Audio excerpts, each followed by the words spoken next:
If you're brand new to autocross, one of the most confusing parts isn't driving the course, it's figuring out what class your car belongs in.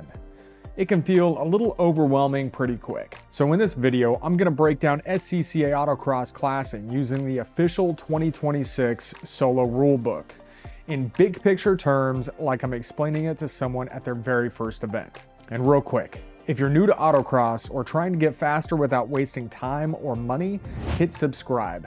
This channel is all about understanding the rules, improving driver skill, and helping you avoid the mistakes that slow new drivers down. By the end, you'll understand how the classing system works, how to figure out your own class, and why autocross classing actually makes the competition fair. So let's break it down. So autocross classing exists for one simple reason: to make sure you're competing against cars with similar performance. A stock daily driver shouldn't compete against a full race car.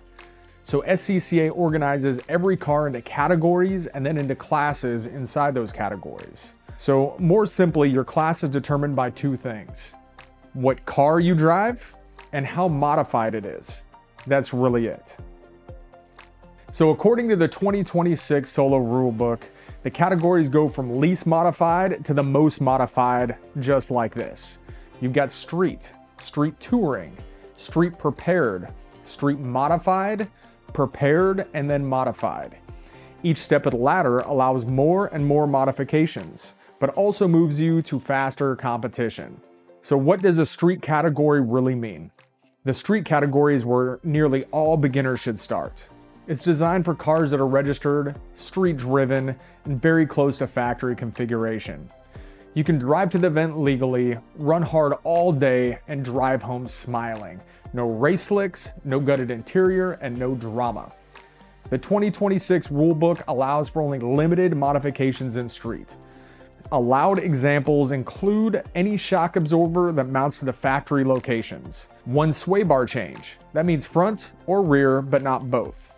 The wheels have to be within 1 inch of factory width and diameter, and street tires with a minimum 200 tread wear rating. You can have catback exhaust systems and drop-in air filters. Here's some of the things that are not allowed in street: full coilovers, cold air intakes, camber plates, aftermarket turbos and superchargers, wider than allowed wheels, and aerodynamic wings or splitters. If your car exceeds street rules, you move up, even if the mod seems small. Street is intentionally strict so competition stays close. Inside the street category are 9 separate classes. These are listed in the 2026 Rulebook Appendix A.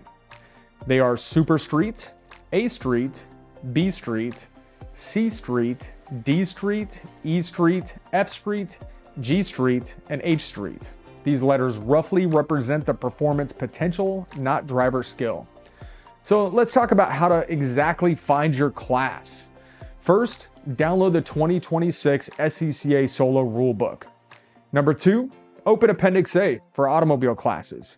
Find your exact year, model, and trim. That listing gives you your base street class. Compare your modifications to Section 13. If all mods are legal, you stay in street. If not, you move up categories. Never guess, always verify. So now that you've got a basic understanding of what different categories and street classes are, there's a really helpful tool that can cut down a lot of the guesswork when you're trying to find your specific class. It's called the SCCA Solo Classification Assistant, and it lives at SCCAclassifier.com. I'll put a link down there in the description. Now, this is not an official SCCA site, but is based on the same classification data that's in the rulebook. It's super helpful when you're new to autocross and feeling intimidated by that entire PDF. So here's how you use it. You go to the site. You'll see a simple form that lets you pick your car's make, model, and year. Once you've selected your car, the tool will highlight the classes you're eligible for, from street classes like SS, AS, BS, all the way through street touring. If your car doesn't appear on the list, that's okay. It means it might be not otherwise classified in the rulebook. You'll need to refer back to Appendix A in the Solo Rulebook or ask somebody experienced at your event to help you figure it out. So a couple quick tips about using this tool. It's a great first pass. especially if you're trying to narrow down a long list of possibilities. Always double check with the official rulebook if you're unsure, because the classification assistant is unofficial and it might not reflect every edge case.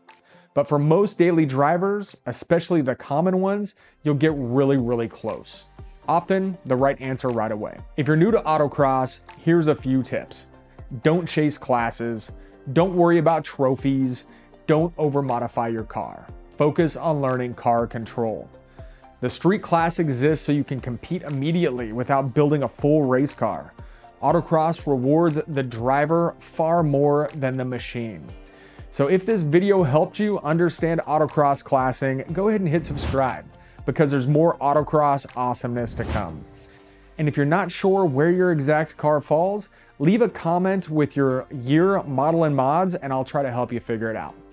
All right, folks, until next time, I'll see you at the next event.